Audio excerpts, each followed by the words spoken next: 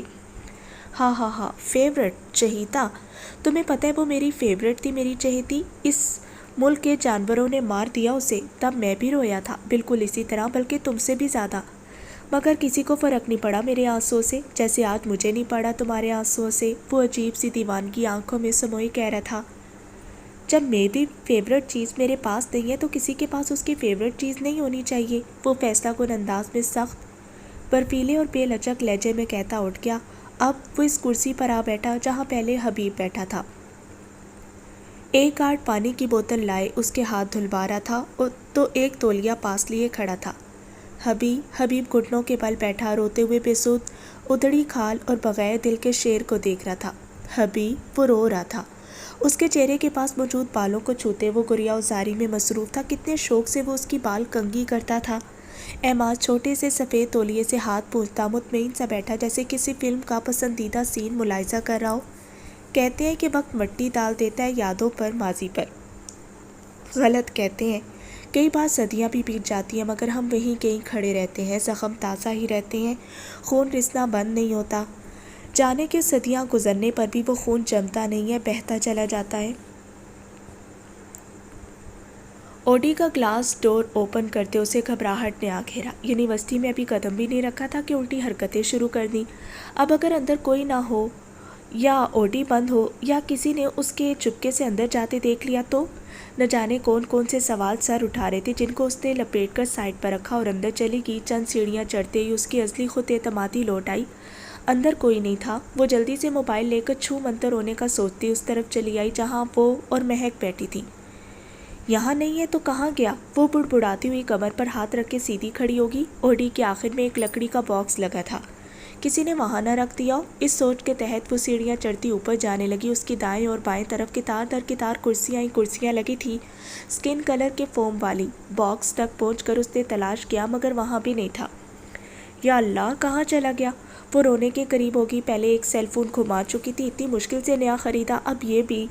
کہیں آپ یہ تو نہیں ڈھونڈ رہی؟ کافی بلند آواز تھی۔ نیلم کی ریڑھ کی ہڈی میں سنسناہٹ سی پیدا ہو کر معدوم ہوگی۔ پلٹ کر دیکھا، اس کے دائیں طرف والی کرسیوں کی قطاروں میں وہ کونے والی کرسی پر درمیان کی قطار میں بیٹھا تھا۔ اس نے ہاتھ اوپر کرتے کہا۔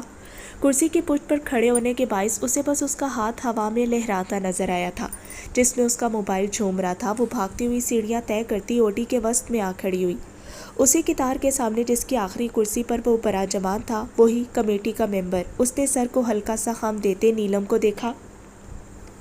یہ ہمارا ہے، وہ اس کے ہاتھ میں موجود سمارٹ فون کی جانب اشارہ کرتے ہوئے بولی۔ اس نے ٹانگ پر رکھی ٹانگ نیچے اتاری، پھر کوٹ کو جھٹکتے کھڑا ہوا، اس کے پاس پہنچتی غصیلی نظروں سے گھورا۔ نیلم نے اس کے ہاتھ سے موبائل لینے کو بھی ہاتھ بڑھایا ہی تھا کہ اس نے اپنا ہاتھ پیچھے کھینچ لیا۔ اس نے نہ سمجھی سے اسے دیکھا، پھر موبائل جھپٹنا چاہا تو اس نے ہاتھ اوپر کر لیا۔ نظریں مسلسل اس کے گھبرائے اور جھنجھلائے چہرے پر جمی تھی۔ نیلم نے اچک کر موبائل لینا چاہا مگر ناکام رہی۔ وہ بامشکل اس کے کندھے تک پہنچ رہی تھی۔ پورا اوڈی سائیں سائیں کر رہا تھا اور انٹری ٹیسٹ کے مناظر ابھی دماغ میں تازہ تھے، ساتھ ہی اس کا بے رحم رویہ بھی یاد آ چکا تھا۔ مردہ وجود، خون رکھیں اپنے پاس، وہ غصے سے کانپتی آواز میں بولی اور ساتھ ہی بقیہ سیڑھیاں اتر کر اوڈی سے باہر جانے کے ارادے سے تقریباً بھاگ رہی تھی، جب وہ بھی اس کے پیچھے اس سے بھی تیز رفتار میں سیڑھیاں اترنے لگا۔ اوڈی کے دروازے پر ہی اسے جان لیا۔ نیلم کے چہرے پر خوف کے سائے لہرائے تھے، جبکہ مقابل کا چہرہ حد درجہ سنجیدہ تھا۔ وہ آگے بڑھنے لگا۔ نیلم نے الٹے قدم اٹھانے شروع کر دیے۔ ایسا لگا ابھی بھی وہ اسٹاف کالونی کے سیکنڈ فلور پر کھڑی ہے۔ وہی منظر تھا، وہ پیچھے ہٹ رہی تھی، وہ آگے بڑھ رہا تھا، یہاں تک کہ پہلی قطار میں لگی کرسیوں سے اس کی ٹانگیں ٹکرائیں۔ وہ پورے قد سے سیٹ پر بیٹھنے کے انداز میں گری تھی۔ شہد رنگ زلفوں نے اگلے کندھے پر ڈیرا ڈال لیا تھا۔ ساتھ ہی کچھ شریر لٹوں نے عارضوں پر ریشم کا پردہ ڈالا تھا۔ وہ آگے بڑھا اور کرسی کی سطح پر شوز رکھے اور ایک ہاتھ ہینڈل پر ٹکا کر میجر راس عالم نے اس کے جانے کی تمام راہیں مسدود کر دی۔ جب قومی ترانہ پڑھا جائے تو کیا کیا جاتا ہے؟ بھاری آواز، سنجیدہ انداز، نیلم کی جان ہوا ہونے لگی۔ انٹری ٹیسٹ کے تمام مناظر فلم کی طرح اس کی آنکھوں کے سامنے لہرائے تھے، نازک جسم کا رواں رواں سنسنا اٹھا۔ ادب سے یہ کھڑا ہونا چاہیے نا؟ سخت لہجے میں سوال کرتا وہ اس کا خون خشک کر چکا تھا۔ جی۔ اس کے گلے میں پھانسی اٹک گئی، اسے لگا کہ خوف کے مارے اسے اگلی سانس نہیں آئے گی۔ Good, now stand up. انگلی سے اشارہ کرتے وہ پیچھے ہو کر کھڑا ہو گیا۔ Stand up. اسے ٹس سے مس نہ ہوتے دیکھ کر وہ دھاڑا۔ نیلم بجلی کی سرحد سے کھڑی ہوئی۔ وہاں جا کر کھڑی ہو جائے اور بلند آواز میں ترانہ پڑھے۔ بلند آواز مطلب پورے آڈیٹوریم میں آپ کی آواز کی گونج ہونی چاہیے۔ Now go. اس کے حکم پر وہ حیران کن نظروں سے میجر راس کو دیکھنے لگی۔ گو؟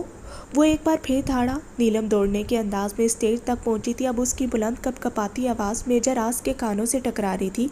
وہ ایک دم سیدھا کھڑا تھا، ایک ہاتھ ماتھے تک لے جائے ہوئے، اس کے ہر انداز سے وطن کے لیے عقیدت اور محبت کا احساس ابھر رہا تھا۔ ترانے کے اختتام پر اس نے ایڑی بجا کر ماتھے پر ٹکایا، ہاتھ نیچے گرا لیا۔ نیلم فوراً نیچے اتری تھی۔ آس عالم نے ایک نظر اس کے سرخ ہوتے چہرے کو دیکھا اور کوٹ کی اندرونی پاکٹ سے سیل فون نکال کر اس کی جانب بڑھایا۔ وہ تھامنے لگی تھی جب وہ بولا، اپنے ملک کا احترام کرنا سیکھیں۔ اگر آج آپ اس کھلی فضا میں بغیر رکاوٹ کے سانس لے رہی ہیں نا، تو یہ صرف اس ملک کی مضبوط سرحدوں کی وجہ سے۔ آپ مقروض ہیں اس دھرتی کی۔ یہ نخرہ اور غرور بہرحال اس معاملے میں آپ پر جچتا نہیں ہے۔ اس کے الفاظ زیادہ پتریلے تھے کہ لہجہ۔ نیلم جانچ نہ سکی، سیل اس کے ہاتھ میں اب کپ کپا رہا تھا۔ اس پر ایک تیز نظر ڈالتا وہ پینٹ کی ایک جیب میں ہاتھ ڈالتا اوڈی سے باہر نکل گیا۔ نیلم نے گہرے گہرے سانس لیا اور اس کے پیچھے ہی نکل آئی۔ ڈپارٹمنٹ آڈیٹوریم کے پچھلے حصے سے قریب پڑتا تھا۔ پچھلے حصے میں گراؤنڈ اور چند درختوں کے بعد ڈپارٹمنٹس تھے۔ وہ ابھی اوڈی کے بالکل پچھلے حصے کی جانب پہنچی تھی جب اس نے میجر راس کو جاتے دیکھا۔ وہ دیوار کی اوٹ میں ہوگی۔ میجر راس جا رہا تھا اور ایک عام سے لباس میں ملبوس آدمی آ رہا تھا، جیسے کوئی مالی یا چپڑاسی، اور دونوں بالکل پاس سے گزر رہے تھے جب فائر کی آواز آئی۔ نیلم کی چیخ حلق میں ہی دب گئی۔ ڈر ڈر کر اس نے دیوار سے سر آگے نکالے جھانکا۔ گولی آدمی کے سینے پر لگی تھی۔ میجر راس ریوالور واپس پاکٹ میں ڈال رہا تھا، پھر گوگل چڑھائے اور ایسے چلتا بنا جیسے ابھی کچھ ہوا ہی نہیں۔ پیچھے نیلم ایک بار پھر چکرا کر گری تھی۔ میجر راس عالم نے پلٹ کر دیکھا، وہ اس سے کافی فاصلے پر تھی۔ آل ڈیڈ، سب مر گئے۔ اطلاع دیتے ہی اس نے پاور بٹن پریس کیا اور اس بے ہوش وجود پر ایک نظر ڈالتا تعصب سے سر جھٹکتا مڑ گیا۔ اسے بہت سے کام تھے، وہ جگہ جگہ رک کر کمزور دلوں کی دلجوئی نہیں کر سکتا تھا۔ ڈیک، تم نے کیا سوچا اور کتنی ہمت ہے؟ کب تک برداشت کرو گے؟ آس عالم نے ریوالور پاکٹ سے نکال کر اس کی گردن میں ابھرتی ہڈی پر رکھا۔ آج پھر وہ اس کے پاس آیا تھا۔ میں کچھ نہیں بتا سکتا۔ ڈیک نے یہ جملہ تقریباً 2 منٹ میں ادا کیا تھا۔ نقاہت سے وہ ڈھہ سا گیا۔ 2-4 نوالوں سے اس کی غذا مکمل نہیں ہو سکتی تھی۔ ڈیک کے جواب نے اس کے جسم میں شرارے بھر دیے۔ وہ غصے سے بے قابو ہوتے اس کی جانب بڑھا تھا۔ ہاتھ آزاد تھے اس کے، پیر بھی۔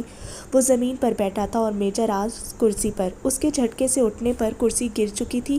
ڈیک کی شرٹ پر جو سخت گرفت ڈالی وہ چڑ کی آواز سے کالر سے ہی پھٹ گئی، مگر اس پر جنون سوار ہو چکا تھا۔ اس نے ٹانگوں کا، ہاتھوں کا بھرپور استعمال کرتے ڈیک کو زخمی کر ڈالا تھا۔ خونم خون ہو چکا تھا وہ۔ بیسمنٹ کی دیواروں پر وہ اس کو کسی لچکدار گیند کی طرح اچھال رہا تھا۔ مضبوط بوٹ مار مار کر اس کا پورا منہ خون سے نہلا دیا۔ اس نے اپنی وائٹ ڈریس شرٹ کے سلیوز فولڈ کیے اور پھر سے ڈیک کو کالر سے پکڑ کر کھڑا کیا۔ حبیب کون ہے ڈیک؟ اس نے ڈیک کا منہ تھوڑی سے پکڑتے اپنے مقابل کیا۔ مجھے جواب چاہیے۔ اس کو نفی میں سر ہلاتا دے کر وہ دھاڑا تھا۔ امیلے ایوا وہ مار، ڈیک بڑبڑایا۔ میں تمہاری بیوی اور بیٹی کو محفوظ مقام پر پہنچا دوں گا، تم تعاون تو کر کے دیکھو۔ آس نے جال بچھایا۔ وہ کچھ بولنا چاہ رہا تھا مگر نقاہت کے باعث لب ساتھ دینے سے انکاری ہو رہے تھے۔ آس عالم نے پانی کا ڈبہ اس کے منہ پر دے مارا، پھر یہی ڈبہ اس کے ہاتھ میں تھما دیا۔ منرل واٹر پینے والا آج کھارا پانی پی رہا تھا۔ میں ایم آس کی نس نس سے واقف ہوں۔ امیلے اور ایوا اس کے قبضے میں ہے۔ جیسے ہی میں راز اگلوں گا وہ بے دردی سے میری بیوی بیٹی کو مار دے گا، بلکہ ان کا خون تک پی جائے گا۔ ڈیک نے بمشکل بات مکمل کی۔ نہیں ہے وہ اس کے قبضے میں، آس چیخ کر بولا۔ ڈیک بے بسی سے رونے لگا، جس کا مطلب تھا کہ وہ کچھ نہیں بتانا چاہتا۔ اوکے، بہت نرمی سے ڈیل کیا میں نے تمہارے ساتھ۔ لیکن تم یہ نرمی ڈیزرو نہیں کرتے۔ آس عالم نے لوہے کی راڈ اٹھا لی۔ اب ڈیک کی چیخیں در و دیوار ہلا رہی تھی۔ وہ تڑپ رہا تھا، رو رہا تھا، ہاتھ جوڑتا گڑ گڑا تھا، مگر مقابل گویا پتھر تھا یا روبوٹ جس پر کوئی چیز اثر نہیں کر رہی تھی، نہ التجائیں، نہ منتیں، نہ گڑ گڑاہٹ۔ پورے 2 گھنٹے تمہارے سر پر بیٹھی رہی ہوں میں۔ میڈم بے ہوش ہو گئی۔ بھئی ایسا بھی کیا دیکھ لیا تم نے، چوزے کا دل لیے پھرتی ہو؟ وہ دونوں ٹیکسی میں بیٹھی گھر کو جا رہی تھی جب مہک بولی، آشی اور بینا کہاں ہیں؟ نیلم نے یس مردہ لہجے میں پوچھا۔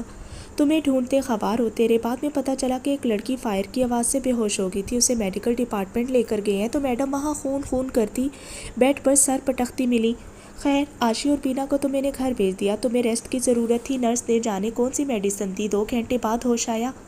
میں نے سائیکا آپی کو کال کر دی تھی کہ ہم کچھ لیٹ ہو جائیں گے، وجہ نہیں بتائی تھی۔ مہک تیز تیز بول رہی تھی۔ اچھا، وہ اس کی تقریر کے جواب میں فقط اتنا ہی کہہ سکی۔ ٹیکسی سگنل پر کھڑی تھی جب ایک بہت بزرگ فقیر آ کر ٹیکسی ڈرائیور سے مانگنے لگا، اللہ کے واسطے دیتا، کبھی اپنی مجبوری بتاتا۔ وہ چند روپوں کی درخواست کر رہا تھا، ڈرائیور نے جانے کیا کہا جب وہ پچھلی طرف آ کر شیشہ بجانے لگا۔ نیلم نے اپنا کلچ کھولا کہ گرین سگنل ملتے ہی ٹیکسی ڈرائیور نے سپیڈ لگائی۔ روکو روکو، تمہیں سنائی نہیں دیتا؟ کوئی تیسری آواز پر ٹیکسی رکی تھی۔ ہم نے اس فقیر کو پیسے دینے تھے، واپس لو، وہ نقاہت کے باوجود چیخ رہی تھی۔ یار اب تو ہم کافی آگے آ گئے ہیں، مہک نے بے بسی سے کہا۔ مہک وہ مانگ رہا تھا، اس نے کھڑکی بجائی، ایک بار نہیں بار بار، پھر بھی یہ ڈرائیور میرے روکتے روکتے بھی ٹیکسی بھگا لے گیا۔ نیلم سخت غصے میں ڈرائیور کو گھورتے بولی، چلو کوئی بات نہیں، غصہ نہ کرو، مہک نے نرمی سے کہا۔ غصہ کیسے نہ کروں؟ مہک، وہ فقیر ہمارے در پر آیا تھا، کیسی بے بسی تھی اس کے چہرے پر، کتنی فریادیں کر رہا تھا، التجا کر رہا تھا، گڑ گڑا کر کھڑکی بجا رہا تھا۔ ہمارے پاس اتنا تو تھا نا کہ چند سکے اس کے کشکول میں ڈال دیتے، مگر نہیں، ہم نے دھتکار دیا۔ نیلم کا لہجہ گلوگیر تھا۔ کم آن نیلم، پتہ نہیں وہ مستحق تھا بھی کہ نہیں، کم کر دو اپنی یہ ہمدردیاں، ناؤ گرو اپ۔ مہک اب کی بار ناگواری سے بولی، مستحق نا مستحق میں نہیں جانتی مہک، مگر تم سوچو، اگر کبھی ہم نے اللہ کا در کھٹکھٹایا، اور بے شک اس کے پاس لاتعداد ہے نوازنے کو، مگر جس طرح ہم نے اس فقیر کو خالی جھولی لوٹا دیا، اسی طرح اگر اللہ تعالیٰ نے بھی کبھی ہوتے ہوئے بھی ہمیں نہ دیا، خالی دامن تشنہ لب چھوڑ دیا، تو ہم کیا کریں گے؟ نہ جانے کہ وہ بے حد جذباتی ہوگی تھی۔ اللہ نہ کرے، مہک نے بے اختیار کہا۔ کیا ہوا گڑیا؟ سائیکا کے دروازے کھولتے ہی وہ تنفن کرتی اندر گھس گئی۔ سائیکا نے ایک معذرت خانہ نظر مہک پر ڈالی جو ٹیکسی کی کھڑکی سے انہیں ہی دیکھ رہی تھی، پھر اندر چلی گئی۔ گڑیا ہوا کیا ہے؟ وہ بھی تیز تیز سیڑھیاں چڑھتی اوپر روم میں آ گئی جہاں وہ کلچ پٹکنے کے بعد ہلکی پھلکی پہنی جیولری اتاری تھی۔ بتاؤ بھی، سائیکا مرر کے آگے آ کر کھڑی ہوگی۔ آپ ہی بھلا کوئی آنسوں کے درمیان آپ سے فریاد کر رہا ہو، کچھ مانگ رہا ہو اور آپ کے پاس موجود بھی ہو وہ شے، مگر اسے نہ دو، دھتکار دو، رد کر دو، تو کیا آپ انسان کہلانے کے لائق ہو؟ جس میں انسانیت نہ ہو وہ انسان کیسا؟ نیلم چند پل کو اپنا کام ترک کیے اسے دیکھتے بولی تھی۔ مگر بات تو بتاؤ۔ پھر اس نے سائیکا کو پورا واقعہ سنا ڈالا۔ ڈونٹ وری، ابھی بابا اثر پڑھنے مسجد جائیں گے تو ان سے کہہ دینا کچھ پیسے مسجد میں ڈال آئیں، اوکے؟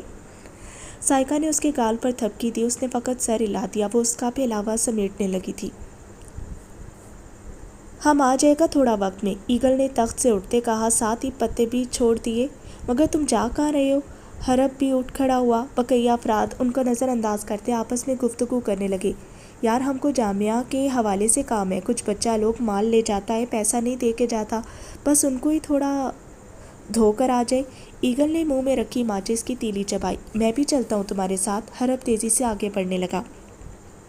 نیچے پیچھے خستہ حال سے قالین پر 20-25 کی تعداد بیٹھی مختلف نشوں سے لطف اندوز ہو رہی تھی۔ ارے تم کیا کرے گا جا کر؟ ہمارا کام ہے، ہم کو دیکھ لینے دو، وہ ناگواری سے کہتا تیزی سے نکل گیا۔ حرب نے شرٹ کی پاکٹ سے سیل فون نکالا اور قدرے کونے میں جا کر نمبر ڈائل کرنے لگا۔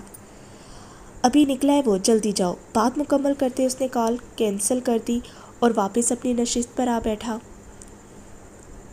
وہ لوگ داخلی گیٹ پر پہنچے اور ٹکٹ لے کر اندر داخل ہو گئے۔ آشی، بینا، نیلم، مہک اور اس کی کزن جو عمر میں ان سب سے بڑی تھی، احتیاطاً اسے ساتھ بھیجا گیا تھا۔ نیلم کی طبیعت خرابی کے باعث وہ ایک دن چھوڑ کر آئی تھی۔ اندر داخل ہوتے ہی ایک گراؤنڈ سا آ گیا جس کو 4 چوکور حصوں میں بانٹ کر ان کے اطراف میں گملے لگائے گئے تھے۔ اس کے درمیان میں تھوڑی اونچائی پر پانی کے فوارے لگے تھے مگر فی الحال بند تھے۔ ہری بھری گھاس، ایک طرف کونے میں چند لوگ شوٹنگ کر رہے تھے۔ مہک چلو شاباش، پہلے اس کی ہسٹری بتاؤ، آشی نے اس کی کھنچائی کرنے کے ارادے سے کہا۔ یار پلیز بور نہ کرو، نیلم اکتائے ہوئے لہجے میں بولی۔ نہیں اب تو میں بتا کروں گی۔ مہک بولنا شروع ہوئی، ساتھ ساتھ وہ اس ہزاروں گز پر مشتمل اس 2 منزلہ عمارت کے اطراف میں چکر لگانے لگی۔ عمارت کے چاروں طرف 4 گنبد جبکہ چھت پر 5 گنبد موجود تھے۔ یار کس قدر حسین ہے یہ، نیلم نے تعریفی انداز میں کہا۔ یہ ماہر تعمیرات آغا محمد حسین نے ڈیزائن کیا ہے، مہک نے بتایا۔ ایکچولی شیراتن موہٹا ایک ہندو تاجر نے یہ محل 1927 تعمیر کروایا تھا اپنے اہل خانہ کی رہائش کے لیے۔ پہلے یہ کراچی صرف تجارت کو آیا تھا مگر اس کے لیے یہ شہر لکی ثابت ہوا۔ خیر پھر 1947 تقسیم ہند کے بعد وہ اپنی فیملی کے ساتھ ہندوستان چلا گیا، پھر یہاں وزارت خارجہ کا پہلا دفتر قائم کیا گیا۔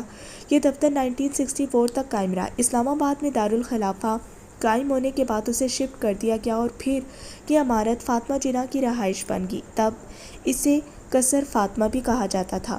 1967 میں ان کی ڈیتھ کے بعد اسے حکومت سندھ کی تحویل میں دے دیا گیا، ساتھ ہی یہ بھی حکم جاری کیا کہ اس عمارت کو ایک عجائب گھر بنایا جائے گا جو پاکستان کے ثقافتی ورثے کی عکاسی کرے گا۔ 1999 میں موہٹا پیلس کا باقاعدہ افتتاح کیا گیا۔ یہ تھی اس کی ہسٹری۔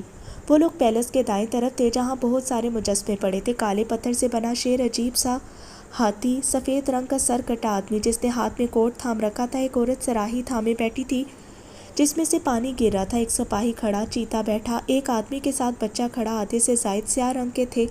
وہ لوگ دوبارہ سے گھوم کر داخلی دروازے کے پاس آ ٹھہرے تھے۔ اندر سیل فون الاؤ نہیں ہے، آشی نے بتایا۔ او نو یار یہ کیا بات ہوئی، ہم نے سیلفیز بھی لینی تھی۔ نیلم کو افسوس ہوا۔ پہلے اندر گھوم آتے ہیں پھر تصویریں لے لیں گے۔ بینا کی تجویز سب کو پسند آئی۔ اندر داخل ہوتے ہی وہ دنگ رہ گئی، کیا سجدت تھی، ایسے لگ رہا تھا کہ محل میں آگے دونوں منزلوں پر 16 کمرے تعمیر تھے۔ اندر bio geographical themes, maps of Pakistan, history of Pakistan, Islamic history of Pakistan, یہ چند تھیمز کے علاوہ سونے کے حروف والا قرآن شریف تھا۔ پورا ویو کرنے کے بعد وہ لوگ باہر آ گئی۔ اب چونکہ 4 بج رہے تھے تو لوگوں کی آمد و رفت بھی بڑھ گئی، رش ہونے لگا۔ عموماً اتنا نہیں ہوتا تھا۔ ہماری بالکل اچھی نہیں آئی، ڈیلیٹ کرو اسے، نیلم چلائی۔ بہت زبردست ہے، ہاں ہاں چڑیل لگ رہی ہو، مہک نے تصویر دیکھتے مذاق اڑایا جس میں ہوا کے چلنے کے باعث نیلم کا پورا چہرہ اس کے بال ڈھانپ چکے تھے۔ مہک ڈیلیٹ کرو، وہ اس کی جانب لپکی۔ تم کرتی ہو؟ وہ پیچھے ہوئی، نیلم اس کی جانب بڑھی، مہک نے دوڑ لگائی۔ مہک، نیلم بھی کہاں ہار ماننے والی تھی۔ مہک، وہ اس کے پیچھے بھاگ رہی تھی۔ مہک ہاتھ سے اتر کر راہداری میں بھاگنے لگی، نیلم بھی پیچھے ہولی۔ بلاک ہیل پہنے اسے کافی دشواری ہو رہی تھی مگر وہ بھی اپنے نام کی ایک تھی۔ ایگل راہداری سے گزرا تھا، جانے کتنے رکشے بسیں بدل کر وہ یہاں تک پہنچا تھا۔ اسے پتا تھا کہ حرب نے کوئی مخبر چھوڑ رکھا ہے۔ سامنے سے آتے تقریباً اپنے ہم عمر شخص کی جانب دیکھ کر اس نے سر پر بندے رومال کو اور کس لیا، ساتھ ہی دائیں کندھے کو حرکت دی تھی۔ مقابل نے بھی کندھے کو حرکت دی اور آگے بڑھنے لگا۔ ایگل بھی اس کی جانب ہی بڑھ رہا تھا۔ گہرے رنگ کے کرتے کی جیب سے ایک طے شدہ پرچی نکالی، بالکل پاس سے گزرتے وہ پرچی اس شخص کے ہاتھ میں تھمانے لگا تھا جب ایک لڑکی بھاگتی ہوئی ان کے بیچ سے گزرنے لگی۔ کسی پہاڑ جیسے وجود سے ٹکراتی وہ گھوم سی گئی۔ ایڈیٹ، راستے میں کھڑے ہیں، وہ بڑبڑاتی ہوئی آندھی طوفان کی طرح واپس بھاگ گئی۔ ایگل نے آس پاس نظر دوڑائی، پرچی زمین پر کہیں نہیں تھی۔ گملوں کے پاس دیکھا، ادھر ادھر، مگر جانے کہاں چلی گئی تھی۔ تم گھوم کر آؤ، میں تلاش کرتا ہوں، ایگل رازداری سے بولا۔ وہ شخص اب میوزیم کے اندر جانے لگا تھا، ایسے پوز کر رہا تھا جیسے یہاں گھومنے آیا ہو۔